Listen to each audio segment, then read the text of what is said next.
नमस्कार, मी विजय निंबाळकर. तरुण भारत न्यूज बुलेटिनमध्ये आपल्या सर्वांचं स्वागत. आता पाहूयात ठळक घडामोडी.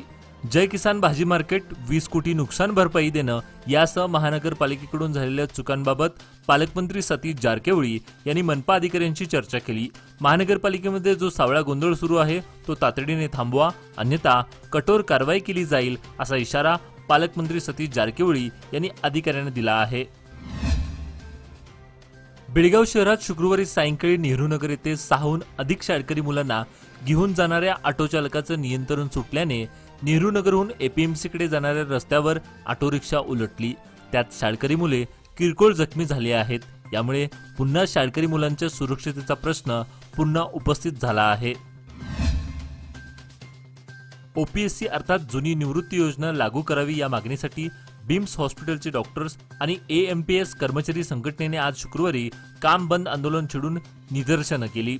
केंद्र व राज्य सरकारने ओपीएस योजना लागू करावी या मागणीसाठी मागील वेळी केलेल्या आंदोलन प्रसंगी सरकारने मागणीच्या पूर्ततेसाठी 3 महिन्याचा कालावधी मागितला होता.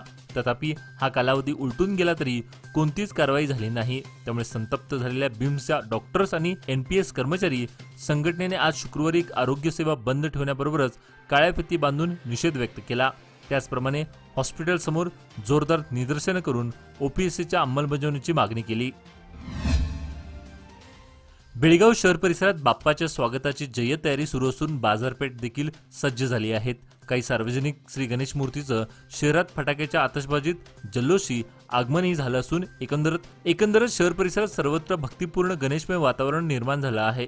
श्री गणेश चतुर्थीला उद्या शनिवारपासून बेळगाव शहरातील पारंपरिक श्री गणेश उत्सवाला प्रारंभ होणार असून नेहमीप्रमाणे हा उत्सव अपूर्व उत्साहात साजरा करण्यासाठी सध्या बेळगावकरांची लगबग पाहायला मिळत आहे. सध्या गणरायाच्या स्वागतासाठी जोरदार तयारी सुरू असून बाजारपेठेत फळ फुलांसोबत पूजेचे साहित्य खरेदीला वेग आला असून त्यामुळे बाजारपेठेत फळ आणि फुलांबरोबर पूजेच्या साहित्याची मागणी वाढली आहे. बेळगाव जिल्हा प्रशासन, जिल्हा पंचायत उपसंचालक कार्यालय, शालेय शिक्षण विभाग बेळगाव आणि विभागीय शिक्षण अधिकारी कार्यालय शहर विभाग बेळगाव यांच्या वतीनं जिल्हास्तरीय शिक्षण दिन आणि प्रतिभा कारंजी कार्यक्रमाचे आयोजन करण्यात आलं होतं. जिल्हा शिक्षणाधिकारी लीलावती हिरेमठ, उत्तर विधानसभा मतदारसंघाचे आमदार आसिफ सेठ, ग्रामपंचायत मुख्य कार्यकारी अधिकारी राहुल शिंदे, बँक ऑफ बडोदाचे महाव्यवस्थापक अश्विन कुमार बिरादार, जंगली साब नायक, जिल्हा शिक्षक संघाचे अध्यक्ष जयकुमार हेब्बळी आदी मान्यवरांच्या उपस्थितीत हा कार्यक्रम आयोजित करण्यात आला होता. एसबीआय लाईफ मध्ये करिअर करण्याची आणि दर महिन्याला 30,000 ते 1 लाख रुपयेपर्यंत पगार कमवण्याची सुवर्ण संधी. पुरुष व महिला यांच्यासाठी उत्कर्ष योजनेअंतर्गत तसेच महिलांसाठी स्त्री शक्ती योजनेअंतर्गत नोकरीची हमी. शून्य गुंतवणूक तसेच वयोमर्यादा 30हून अधिक. ज्येष्ठ नागरिक, स्त्रिया, आरबी रिटायर्ड, नोकरदार, टॅक्स कन्सल्टंट या सर्वांसाठी लाभदायक. मिळणारे फायदे: दर महिना guaranteed income, free mediclaim, free international tour आणि गॅरंटीड पेन्शन. काम करण्यासाठी वेळेचं बंधन नाही, मात्र इच्छाशक्ती आवश्यक.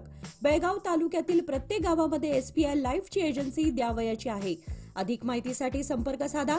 एसबीआय लाईफ मॅनेजर, मोबाईल क्रमांक 9844511711 किंवा 9731151711. बेळगाव महानगरपालिकेच्या वतीनं विसर्जन मिरवणूक मार्गाची पाहणी शुक्रवारी करण्यात आली. समादेव मंदिरापासून किर्लोस्कर रोड, टिळक चौक, हेमुकुलानी चौक, कपलेश्वर ओव्हरब्रिज आणि विसर्जन तलावाची पाहणी करण्यात आली. त्या ठिकाणी असलेल्या अडचणी दूर करण्याबाबत विविध विभागाच्या अधिकाऱ्यांना सूचना करण्यात आल्या असून महापौर सविता कांबळे, उपमहापौर आनंद चव्हाण, मनपा आयुक्त अशोक दुडगुंडी, मुख्य अभियंता लक्ष्मी निपाणीकर, नगरसेवक आणि अधिकारी या मार्गाची पाहणी केली. काही ठिकाणी गटारीवर फरशी नसल्याने समस्या निर्माण होणार आहेत, तेव्हा त्या गटारीवर फरशी घालावी असं सांगण्यात आलं. आतापर्यंत रस्त्यावर पडलेले खड्डे बुजवण्यात आले असले तरी काही ठिकाणी अजूनही डागडुजी करणे बाकी आहे, तेव्हा त्याची दुरुस्ती करा अशी सूचना महापौर सविता कांबळे यांनी केली.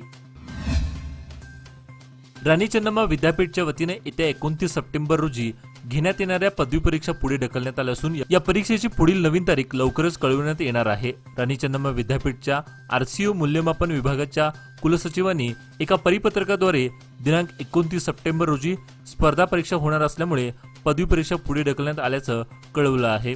चन्नम्मा विद्यापीठच्या BA 4व्या व 6व्या सेमिस्टरसाठी 29 सप्टेंबरला परीक्षा होणार होती। यापैकी बीएच्या 6व्या सेमिस्टरसाठी महिला हक्क शिक्षण तर 4थ्या सेमिस्टरसाठी संशोधन व विमर्शर या विषयावरील परीक्षा घेतली जाणार होती। मात्र आता या परीक्षा लांबणीवर पडल्या आहेत। बेळगाव येथील आंतरराष्ट्रीय कृष्ण भावनामृत संघ इस्कॉन यांच्या वतीनं राधाष्टमी बुधवार दिनांक 11 सप्टेंबर रोजी राधा गोकुळ आनंद मंदिरात साजरी होणार आहे। त्यानिमित्त सायंकाळी 6:30 ते 7 वाजेपर्यंत अभिषेक, 7 ते 8:30 वाजेपर्यंत भक्ती रसामृत स्वामी महाराज यांचे कथाकथन, महाआरती आणि रात्री 8:30 नंतर कीर्तन व महाप्रसाद होईल। दरम्यान दिवसभर मंदिरात भजन आदी कार्यक्रम होतील। भाविकांनी मोठ्या संख्येने उपस्थित राहून कृष्ण भक्तीचा लाभ घ्यावा असं आवाहन इस्कॉन तर्फे करण्यात आलं आहे। आजचा विद्यार्थी हा तंत्रस्नेही असल्याने त्याला एक क्लिकवर जगातील कुठलेही ज्ञान मिळवता येतं। त्यामुळे शिक्षक वर्गाने तंत्रस्नेही होणे ही काळाची गरज आहे असे विचार निवृत्त शिक्षक श्री बी शिंदे यांनी बोलताना व्यक्त केले। येथील जायंट्स भवनात जायंट्स ग्रुप ऑफ बेळगाव मेनच्या वतीनं शिक्षक दिन 7 शिक्षकांचा आदर्श शिक्षक पुरस्कार देऊन सन्मान करण्यात आला।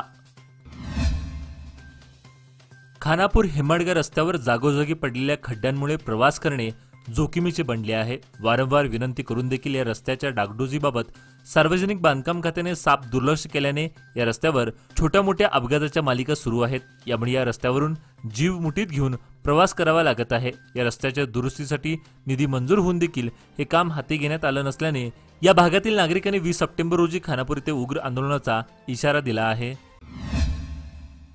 कमी कालावधीत आकर्षक परतावा लोकमान्य सोसायटी सादर करीत आहे अनमोल आर्थिक ठेव योजना, जी देते तुमच्या गुंतवणुकीवर 10% परतावा, तेही फक्त 13 महिन्यांमध्ये। अधिक माहितीसाठी कॉल करा 1800-212-4050। योजना फक्त सभासदांकरता, नियमवाटी लागू। लोकमान्य, जिथे पैसा वाढतो आणि नातं वृद्धिंगत होतं। उज्ज्वल भविष्याच्या गुंतवणुकीची सुरुवात लोकमान्य सोसायटी सादर करीत आहे मान्सून ठेव योजना, जी देते तुमच्या गुंतवणुकीवर 10.25% परतावा, तेही फक्त 500 दिवसांमध्ये। अधिक माहितीसाठी कॉल करा 1800-212-4050। योजना फक्त सभासदांकरता, नियमवाटी लागू। लोकमान्य, जिथे पैसा वाढतो आणि नातं वृद्धिंगत होतं। निपाणी येथे 11 रोजी लोकायुक्त दौरा व सभा होणार आहे। यावेळी जनतेने सरकारी अधिकाऱ्यांविरोधात काही तक्रार असेल तर ती लेखी द्यावी असं आवाहन लोकायुक्त खात्याने केलं आहे। सकाळी 11 ते 2 या वेळेत ही सभा होणार असून सरकारी कार्यालयातील अधिकारी अधिकृत काम वेळेत करून देण्यास विलंब करत असतील, काम करण्यासाठी कोणी पैसे मागत असतील तर तक्रार देण्याचं आवाहन लोकायुक्त खात्यानं केलं आहे।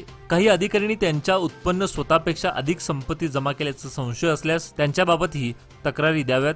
संबंधिताचे नाव गुपित ठेवलं जाईल। अधिक माहितीसाठी 0831295075 अथवा 2421-922 या क्रमांकावर संपर्क साधावा असं आवाहन लोकायुक्त खात्याकडनं करण्यात आलं आहे। इदिलोण तालुका खानापूर येथील गुरुवेर शामराव देसाई हायस्कूल मैदानावर नुकत्याच पार पडलेल्या गर्लगुंजी विभागीय माध्यमिक शालेय क्रीडा महोत्सवात श्री चांगलेश्वरी शिक्षण मंडळ संचलित गणेबैल हायस्कूलच्या स्पर्धकांनी घवघवीत यश संपादन केलं। या सर्व यशस्वी क्रीडापटूंना संस्थेचे संस्थापक YN मजुकर, सेक्रेटरी प्रसाद मजुकर व मुख्याध्यापक RB पाटील यांचं प्रोत्साहन आणि क्रीडा शिक्षक KR पाटील यांचं मार्गदर्शन लाभलं आहे। निपाणी शहर व परिसरात ग्रामीण भागासाठी महत्त्वाचा मार्ग म्हणून निपाणी अकोळ मार्गाकडे पाहिलं जातं। राज्यमार्गाचा दर्जा असणारा हा रस्ता गेल्या अनेक वर्षांपासून पण गेल्या 2 वर्षांपूर्वी या रस्त्याचं रुंदीकरण व डांबरीकरणाचं काम करण्यात आलं आहे। पण या मार्गावर पथदीप नसल्याने पादचारी वाहनधारक अशा सर्वांचीच रात्रीच्या वेळी गैरसोय होत होती। यामुळे पथदीप बसवण्याची मागणी होत होती। गणेश चतुर्थीच्या दरम्यान हा रस्ता आता लखलखणार असून गुरुवारपासून पथदीप बसवण्याचं काम सुरू करण्यात आलं आहे। त्यामुळे नागरिकांमध्ये समाधान व्यक्त होत आहे। आजचे बातमीपत्र इथेच संपले। अधिक माहिती व ताज्या घडामोडीसाठी पाहत राहा तरुण भारत न्यूज चॅनल। तसेच आमच्या चॅनलला लाईक, शेअर आणि सबस्क्राईब करायला विसरू नका। आणि विश्वासार्ह बातम्या पाहण्यासाठी दररोज वाचा दैनिक तरुण भारत। धन्यवाद।